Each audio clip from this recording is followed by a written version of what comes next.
अस्मद्गुरु परमगुरून् यतिवरपूर्णं सयामुनं रामं पद्माक्षनाथहृदयसेनेशरमारमापतीन् वन्दे वन्दे बृन्दावनचरं वल्लभी गुणवल्लभं जयन्ती सम्भवं धाम वैजयन्ती विभूषणं श्रीमान् वेङ्कटनाथार्य कवितार्किकेसरी वेदान्ताचार्यवर्यो मे सन्निधत्तां सदा हृदि பஞ்சப்பரசமயம் மாற்ற வந்தோன் வாழியே மண்ணுபுகழ் பூதூரான் மனமுகப்போன் வாழியே தஞ்ச திருமங்கை வளர்த்த வந்தோன் வாழியே கையனுடையோன் வாழியே செஞ்சொல் தமிழ்மலைகளும் உரைப்போன் வாழியே திருமலைமான் திருமணியான் சிறக்கவந்தோன் வாழியே தஞ்ச பரகதியை சந்தருள்வோன் வாழியே திருவேங்கடவன் வாழியே வஞ்ச பரசமயம் மாற்ற வந்தோன் வாழியே.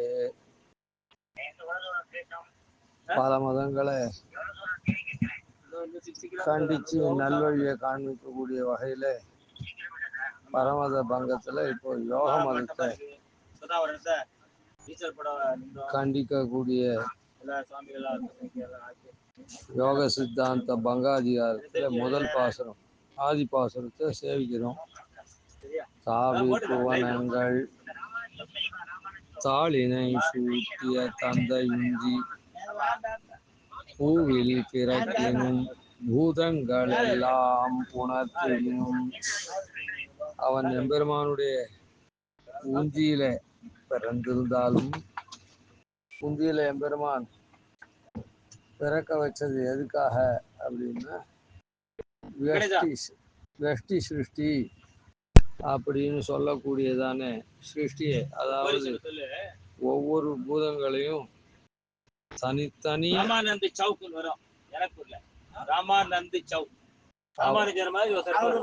அவர்களுடைய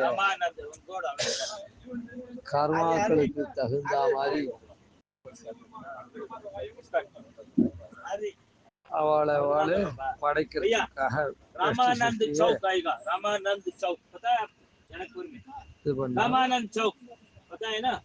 அந்த பதவியை எம்பெருமானிடத்துல உன்னுடைய ஆக்கியினால நான் அந்த பதவியை பெற்றிருக்கேன். உன்னுடைய அனுகிரகத்தினால தான் அந்த கர்மத்தை நான் நன்னா பண்ணணும் அப்படின்னு பிரார்த்திச்சுட்டு பண்றவன். அதாவது எம்பெருமானுடைய திருவுள்ளம் வழுவாது தப்பு இல்லாதபடி பிரார்த்திச்சுட்டு பண்றவன். ஒரு சமயத்துல மதுகைடவாளால அப்படிப்பட்ட சிருஷ்டிகளை பண்றதுக்கு உண்டான வேதங்கள்லாம் அபகரிக்கப்பட்ட போது இந்த வேதம் தான் தனம், இதுதான் எனக்கு சக்ஷுசு, அதனால இது இல்லைன்னா என்னால ஒண்ணுமே என்னுடைய சிருஷ்டி காரியத்தை பண்ண முடியாது அப்படின்னு எம்பெருமான பிரார்த்திச்சு அந்த வேதங்கள்லாம் திரும்ப பெற்று இந்த சிருஷ்டியை பண்ணக்கூடியவன. அதனாலதான் பூதங்கள் எல்லாம் உணர்த்திடினும், அப்புறம் நாவில் பிரிவின் நாமங்கை வாழினும், நாமங்கை அப்படின்றது சரஸ்வதி முன்னே ஆரம்பத்துல இதெல்லாம் சொல்லி அவ என்ன நாவில் இவனுடைய நாக்கிலேயே இருக்கா. எல்லாம் எது ஒன்றும் இந்த காலத்துலதான் புஸ்தகம் அது இது அதுக்கப்புறம் டேப் எல்லாம் வந்துட்டு, ஆனா அந்த காலத்துல எல்லாத்தையும் வாயாலதான் வாய் மொழிந்துதான் உபதேசிப்பார்கள். அதை கொண்டுதான் மற்றவர்கள் அறிவர். வேதத்துல வேதம் மாத்திரம் பிரதானமா ஸ்ருதின்னு சொல்லப்பட்டது. வேதம் மாத்திரம் ஸ்ருதி கேட்டேதான் சொல்லணும் அப்படின்னு. ஆனா ராமாயணம் எல்லாம் கூட கேட்டுதான். அதுக்கப்புறம் புத்தி குறை வரதுனால்தான் பாரதத்திலேருந்து அதெல்லாம் ஓலைப்படுத்த ஆரம்பிச்சா, பட்டோலைப்படுத்த ஆரம்பிச்சா. அதனால எல்லாம் வாயாலே சொல்ல, பிறர் அதை கேட்டு அப்படியே தரிக்கிறது. அதுதான் அதுல வேதத்துக்கு அசாதாரணமான தன்மை. அது காதால கேட்டே அப்படியே தான் நாம சொல்லணும். மற்றதெல்லாம் ஒரு தடவை ஓதி வச்சுட்டாள்னா அதுக்கப்புறம் நாம புஸ்தகத்தை பார்த்துக்கிறோம் அப்படின்றதெல்லாம் இருக்கு. ஆனா ஸ்ருதி வந்து கேட்டபடியே அது வந்து கொஞ்சம் கூட மாறாம அப்படியே இது பண்றதுக்காக தான். அந்த ரீதியில அந்த சரஸ்வதி தேவி இருக்காளே, இவன் நாக்குலயே அவள் இருக்கா. எப்பவும் பிரிவில்லை, நாவில் பிரிவெண்ணி நாமங்கை. நாமங்கையா இருக்கக்கூடிய சரஸ்வதி அந்த வாக்கு தேவி நாமங்கைனா.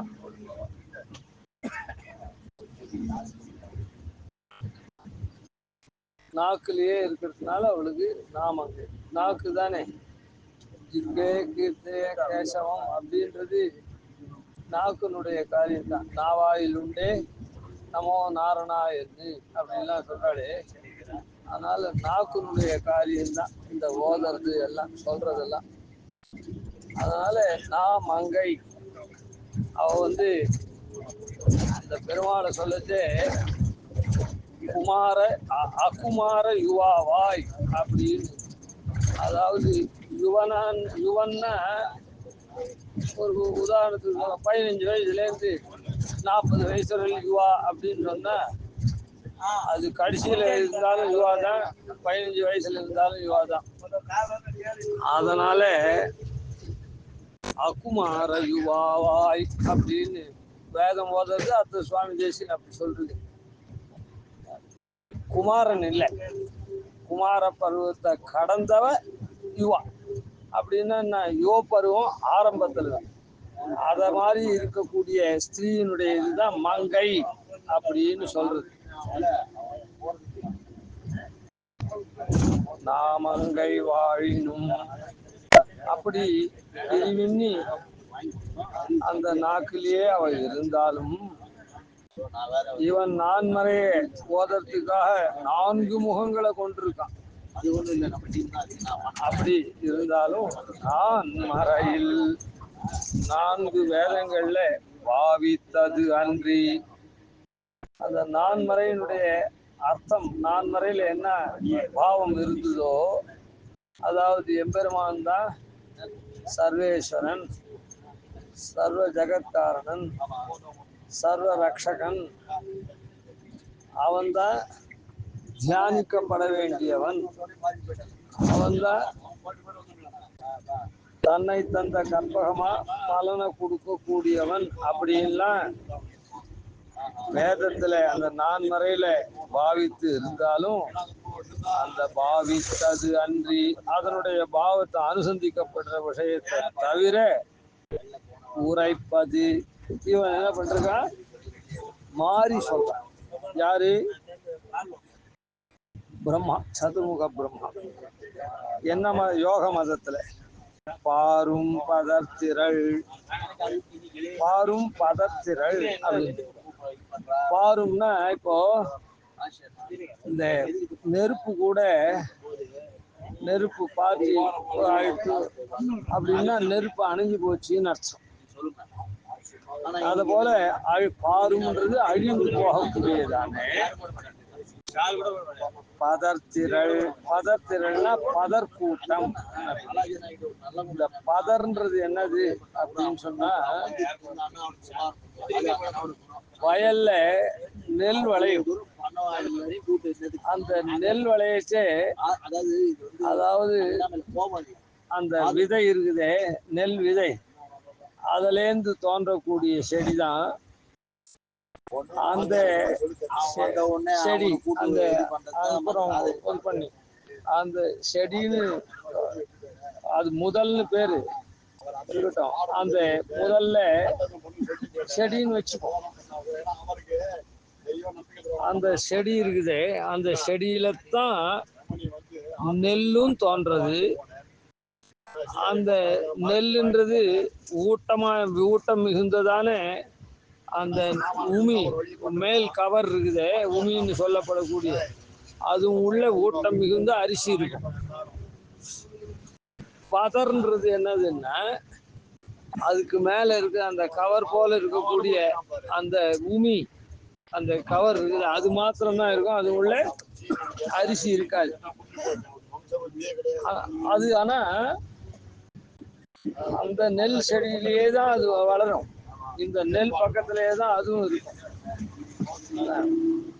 அதனால இந்த இடத்துல இவன் இப்படியெல்லாம் இருந்தாலும், பெருமை பெற்று இருந்தாலும், இவன் போதித்த மதமாகப்பட்டது பதர் போல இருக்குது. நெல்மணிகள் இருக்கக்கூடிய அந்த முதல், அதான் அந்த செடியிலேயே தான் இந்த பதரும் இருக்கும். எப்படி வச்சுக்கோங்களேன், ஒரு மாங்காய் மரத்துல நல்ல மாம்பழம் இருக்குது, அது வெம்பி போன மாம்பழமும் விழுது. அது போல அதுதான் பதர்னு பேர். அதாவது நன்னா காய்க்காத, கூட்டமா காய்ச்சி பழுக்காத, ஆரம்ப தசையிலேயே அது குன்னி போய் ரசங்கள்லாம் இழந்து நன்னாவும் காய்க்காது, அதுக்கப்புறம் நன்னாவும் பழுக்காது. அந்த மாதிரி இருக்குது. பாரும் பதர் திரள், அது அழிந்து போகக்கூடியதா இருக்கும். இந்த பழம் வந்து ஒரு மாசம் கழிச்சு நல்ல பழமா வரும். ஆனா அந்த வெம்பி போறது என்னன்னா, அந்த ஒரு மாதத்துக்குள்ள அழுகி போய் அது போய் மொத்தம் போயிடும், ஒண்ணு இருக்காது. அதான் நெல்மணியில அந்த நெல் கதிர்கள்லாம் இல்லாத பதர் போன்றதான இருக்குது. அது போல இப்படி பெருமைப்பட்ட அந்த பிரம்மா யோக மதத்துல வேதத்துல சொல்லிருக்கிறத அனுசரிக்காத சொன்னதுனால இந்த மாதிரி அது பாரும் பதர் அழிந்து போகக்கூடிய பதர் கூட்டம் போல அது எதுக்குமே பிரயோஜனப்படாது. ஒரு உதாரணம் இல்லை, விஷயமே சொல்றேன். இந்த நெல்லை குத்தினா அரிசி வரும், அதில் உமி போகும். அந்த உமி இன்னும் நைஸ் ஆச்சுன்னா தவிடுன்னு சொல்லுவாங்க. இந்த உமி இருக்குதே, இந்த உமி அப்படியே இருந்ததுன்னா இந்த உபாசனாதிகள் அக்னிஹோத்ராதிகள் எல்லாம் பண்றவா அந்த உமியை போட்டா, நெல்லுலேருந்து வரக்கூடிய உமியை, நெல்லை குத்தி வர உமியை போட்டா அந்த அக்னி அப்படியே இன்னொரு வேளை வரையில் அது அனுவர்த்திச்சுட்டு இருக்கும். ஆனா இந்த பதர்னு இருக்குதே, கருக்காயின்னு, அதை போட்டா அந்த மாதிரி அது நிற்காது. ஏன்னா உள்ளுக்குள்ள இருக்கிற நெல் அரிசி ஊட்டம் இல்லை, அந்த இதுல வந்து உமியில வந்து அரிசி ஊட்டமா இருக்குது. அதனால அதனுடைய மேல் தோலும் நன்னா ஊட்டமா இருக்கு. உள்ளுக்குள்ள அது அரிசி இல்லாததுனால அதுக்கு மேல இருக்கிற கவரும் அதே போலதான் இருக்கு. அந்த கருக்காயை போட்டோம்னா அந்த மாதிரி அந்த அக்னி இருக்காது. அதனால எதுக்குமே அது பிரயோஜனப்படாது. அதே போலதான் அதை காட்டிலும் மாட்டுக்கெல்லாம் உபயோகப்படுற மாதிரி தவிடுன்னு சொல்லக்கூடியதும், அந்த கருக்காயை அரைச்சி தவிடாக்கினாக்கா அது அவ்வளோ ரசவத்தா பால்லாம் கொடுக்காது. அந்த நல்ல நெல்லில் இருக்கக்கூடிய தவிடு தான் அதுக்கு நல்ல ஊட்டமான ஆரோக்கியமா இருந்து பாலும். அதனால பாரும் பதத்திரளே, இவன் எல்லாத்துலேயும் வேத விருத்தமா சொல்லிட்டதுனால அது இந்த பதர் கூட்டம் போலாம் அப்படின்னு சாய்க்கிறது. பயனற்றது, எதுக்குமே உபயோகப்படாது அந்த மதம். ஆனா அவனுக்கு பிரசித்தி என்ன? படைப்பு தொழிலை பண்ணக்கூடிய பிரம்மா, சரஸ்வதியினுடைய நாயகன், 4 வேதத்தையும் ஓதக்கூடியவன், எம்பெருமானாலேயே ஓதுவிக்கப்பட்டவன். இப்படியெல்லாம் பிரமாதமான பேர் இருந்து என்ன பிரயோஜனம்? தப்பான வழியில போனா எவ்வளவு பெருமை இருந்தாலும் அதெல்லாம் ஒன்றும் பயனளிக்காது அப்படின்னு இதுல அதனால அந்த மதத்தை பார்த்து நாம பிரமம் கொள்ளக்கூடாது. நேர்வழியில போகணும், அது பிரயோஜனமற்ற மதம் அப்படின்னு இதுல சாதிக்கிறேன். அவசான காத்தையில அதான் முடிவு பாசுரத்துல காரணனாய் உலகளிக்கும் கண்ணன் தேசை கண்ணாடி நிழல் போல காண்கையாலும் காரணியின் முடிவான சமாதி தன்னை தனக்கேற்றும் விளக்கென்னு கணிக்கையாலும் காரணமாம் அது தனக்கு பயனாம் சிவன் கைவலிய நிலை என்று கணிக்கையாலும் கோரணியின் கோலமென குறிக்கலாகும் கோகனத்து அயன் கூறும் சமய கூற்றே. அவசான இது மாதிரி பூர்வ ஆரம்ப பாசுரத்துல அந்த மதம் பதர் போன்ற பயனற்ற மதம்னு சொல்லி அந்த சித்தாந்தத்தினுடைய யோக சித்தாந்தத்தினுடைய சில விஷயங்களை உள்ளுக்குள்ள கிரந்தத்துல நிறைய சாய்கிறார். நமக்கு மேலெழுந்த வரையாக தான் நம்ம அனுபவிச்சுட்டு வரோம். அந்த பாசுரத்துல காண்பிக்கிறார். அதை மாத்திரம் பதார்த்தம் செய்யும். காரணனாய் உலகளிக்கும் கண்ணன் தேசை. எம்பெருமானுடைய தேஜஸ் எப்படிப்பட்டது அப்படின்னு சொன்னா, தேஜஸ்னா பெருமை. அவன்தான் சகல வஸ்துவுக்கும் காரணனா இருக்கக்கூடியவன். அதாவது எல்லா வஸ்துவும் தோன்றக்கூடிய வஸ்துக்கள்லாம் காரியம், இவன் காரணம். அதாவது சூக்ஷ்ம சிதச்சித் வஸ்துவா இருக்கான் எம்பெருமான். அதுதான் காரணம். அது ஸ்தூல சிதச்சித் வஸ்துவா மாறுறது சிருஷ்டி காலத்துல, அது காரியமா இருக்கு. இப்படி காரணனாய் உலகளிக்கும், காரணனாயிருந்து உலக தோற்றுவிக்கிறான்னு மாத்திரம் சொல்ல. காரணம்னு சொன்னாலே அதுலேருந்து தோன்றது தோன்றதுன்றது சித்தமாயிடுச்சு.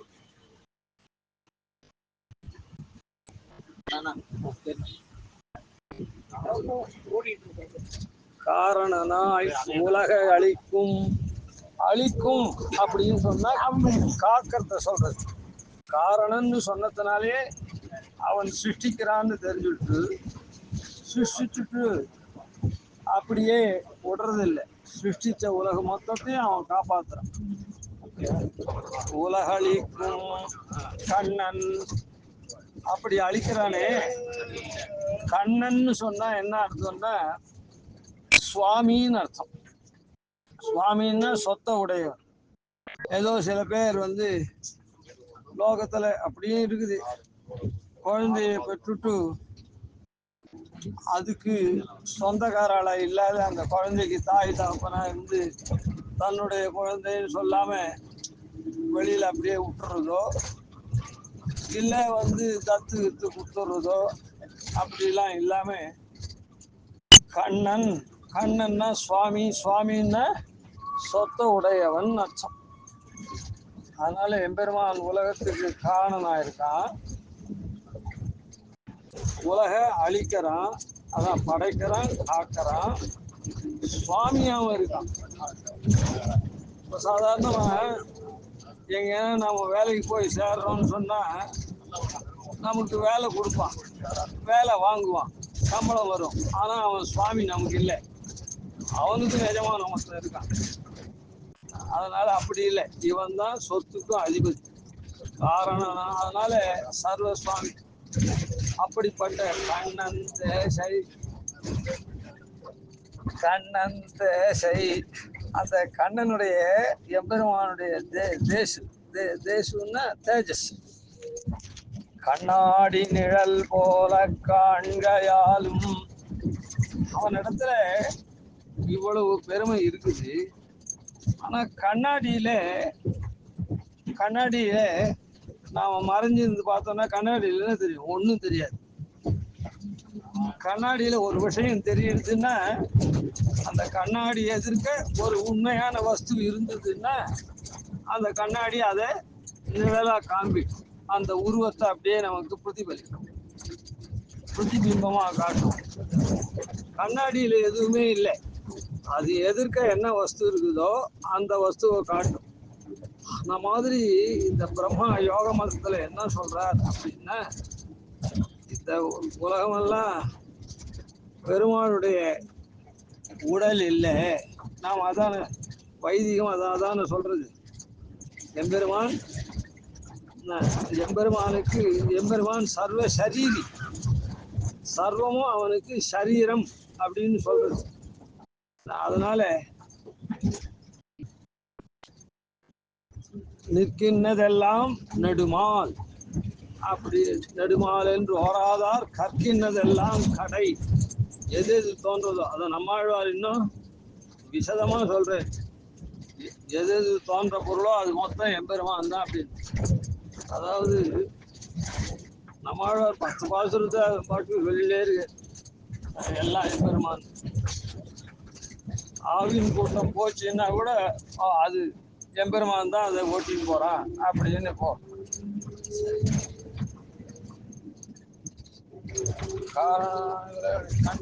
கண்ணாடி அப்படி அதெல்லாம் எம்பெருமானுடைய உரு அப்படின்னு நினைக்காம, அது ஏதோ எம்பெருமான் கண்ணாடி. இந்த மாதிரி லோகத்துல பிரம்மா முதல் ஸ்தாவரம் வரையில் பல பொருள்கள் இருக்குது. அந்த பொருள்கள் அந்த கண்ணாடியில தெரியுது, அவ்வளவே தவிர எம்பெருமானுக்கும் இந்த பொருள்களுக்கும் சம்பந்தம் இல்லை, எம்பெருமானுடைய உடல் இல்லை அப்படின்னு அவனுடைய மதம். கண்ணாடி நிழல் போல காண்கையாலும் தாரணியின் முடிவான சமாதி தன்னை. அதாவது ரெண்டு பெருமாள் அடையறதுக்கு உண்டான வழி. இந்த சம்சாரத்துல அனாதியா பத்த ஜீவனா இருக்குமே, நாம பெருமாளை இந்த பத்த தன்மையிலேருந்து இந்த சம்சாரத்துல இருந்து விடுபட்டு பெருமாள் அடையிறதுக்கு 2 வழி. ஷடங்க யோகம், அஷ்டாங்க யோகம் அப்படின்னு. ஷடங்க யோகம்ன்றது பிரபத்தி, அஷ்டாங்க யோகம் அப்படின்னு சொல்றது பக்தி யோகம். அந்த பக்தி யோகத்துல யம நியம ஆசன பிராணாயாம பிரத்யாகார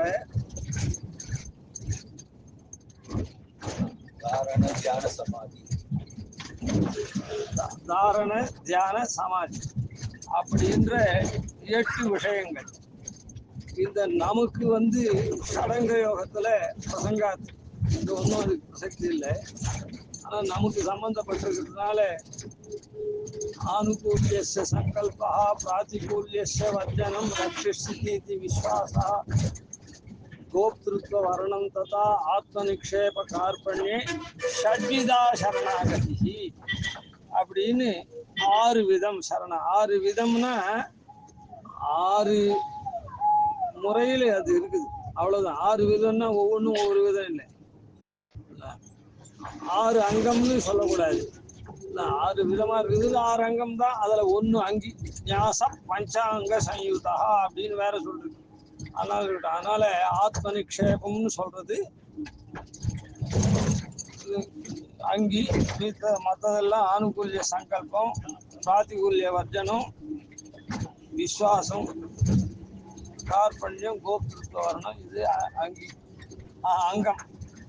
அங்கின்றது ஆத்ம நிக்ஷேபமான நியாசம், அதனால்தான் பரநியாசம் அப்படின்னு. சரி, அதனால அந்த யோகம் இருக்குதே எம்பெருமான் அடையறதுக்கு. ஏன்னா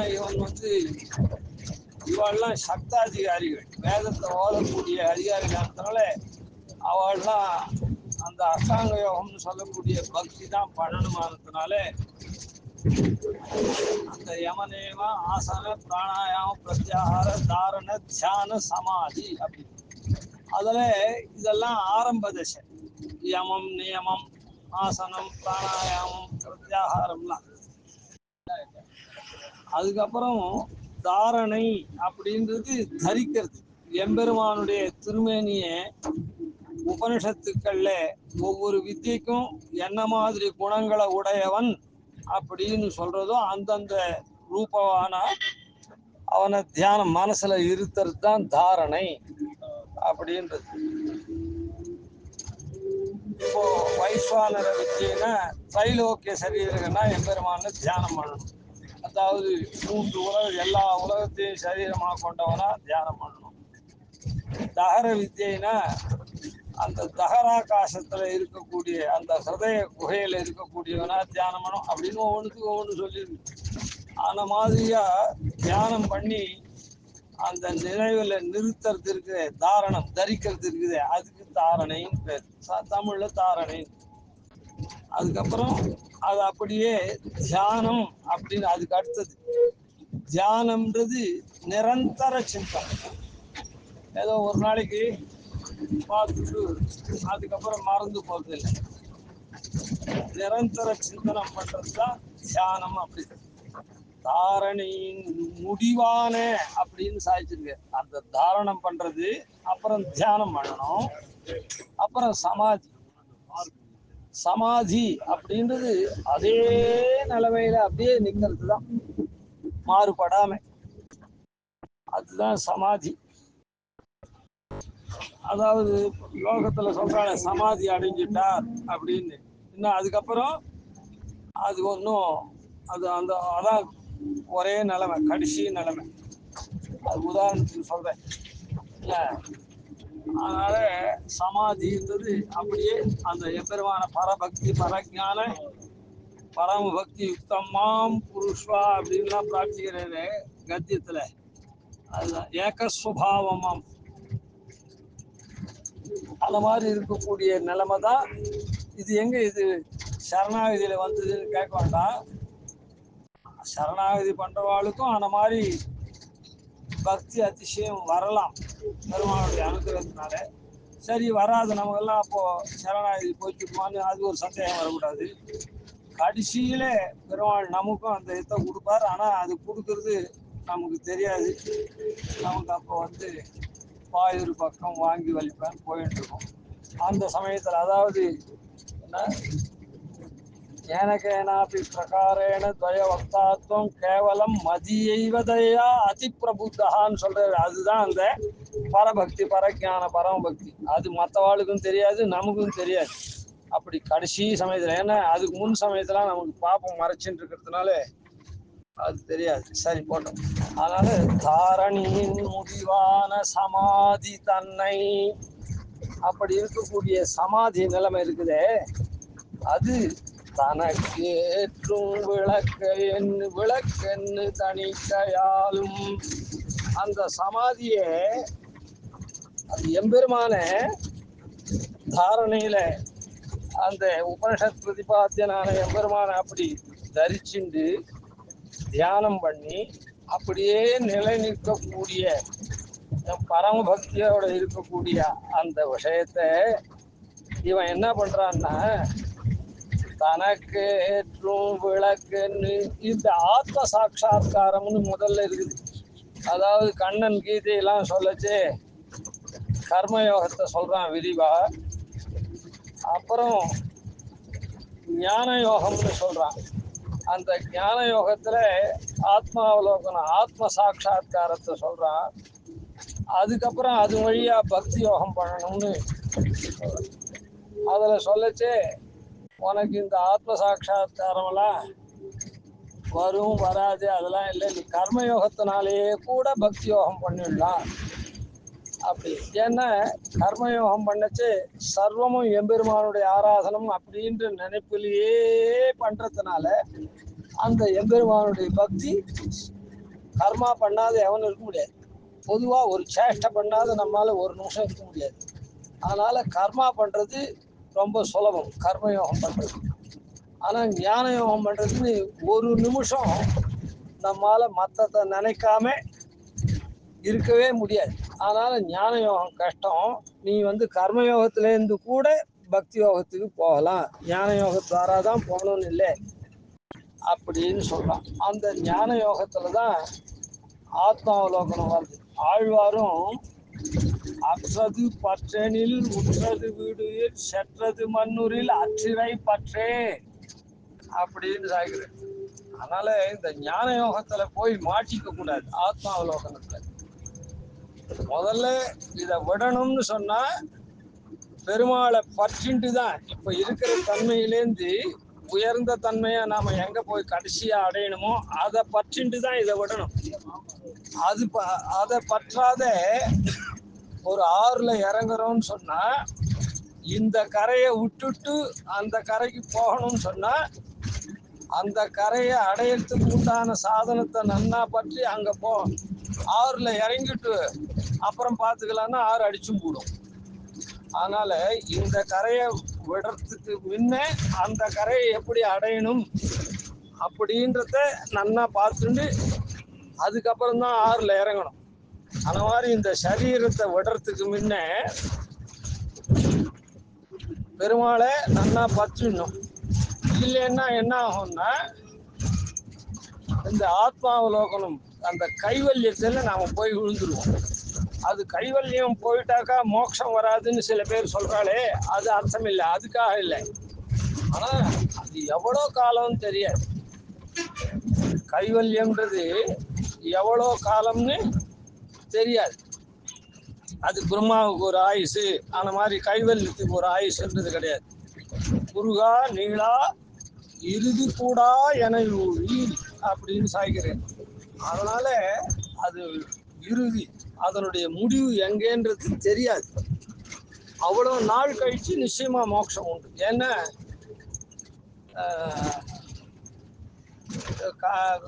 எம்பெருமானே சொல்றான், சர்வே சவன தர்மானா அப்படின்னு. அதாவது 4 பேர் என்ன அடையறா, ஆர்த்தோ ஜிக்ஞாசுர் அர்த்தார்த்தி ஞானின்னு. இந்த ஞானி என்ன அடையிறவன் மீதி 3 நசுங்கி போற தர்மங்கள். அதனால ஆர்த்தனா இருந்தாலும் அர்த்தார்த்தியா இருந்தாலும் எப்படி அந்த பலன்கள்லாம் நசுங்கி போய் அப்புறம் மேலே என்ன அடையறதுக்கு உண்டான உபாயத்தை பண்ணுவானோ அது போலதான் இந்த கைவல்யமும். சர்வே சவன தர்மான 3மே அப்படிதான் அப்படின்னு சொல்லிருக்கான். அதனால அதுல போய் நாம அந்த பிரசங்கத்தை கேட்டு நாம அதை நினைக்க கூடாது. கைவல்யத்திலேருந்தும் மோட்சம் உண்டு. இப்ப அதை பத்தி நமக்கு இப்ப விசாரம் இல்லை. நாம கைவல்யத்துக்கு போறது இல்லை. ஆனா கைவல்யம் போனா அது வைகுண்ட பரச்சேரி, அதுக்கு ஒண்ணுமே கிடையாது, அவன் அப்படியே இருப்பான் அப்படின்ற சொல்றத வச்சுட்டு ஆஹா என்ன ஆச்சரியமா உபன்யாசம் பண்ணு அப்படின்னு அது பின்னால போயிட்டு இருக்கிற அர்த்தமே இல்லை.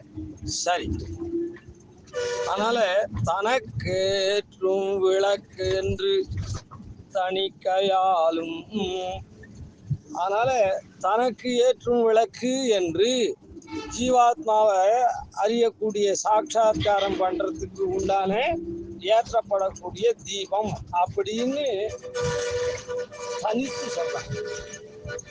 அதை குறைச்சி சொல்றாங்க. எம்பெருமானுடைய அஷ்டாங்க யோகத்துல சொன்ன தாரண தியான சமாதி அப்படின்றத இந்த மாதிரி குறைச்சி சொல்றான். அதுக்கப்புறம் காரணமாம் அது தனக்கு பயனாம் சிவன் அப்படின்றத மேல பார்ப்போம். கவிதார்க்கிய சிம்ஹாய கல்யாண குணசாலினே ஸ்ரீமதே வெங்கடேசாய வேதாந்த குரவே நமः. ஆதிவன் ஷடகோபாதி நிதிவர்யான் பஜேஷம் ஸ்ரீரங்கபூர்வஷடதிசானபதாஸ்ரீம் ஸ்ரீவத்சோம்சதிலகம் வந்தே ஸ்ரீகிருஷ்ணதேசிகம்.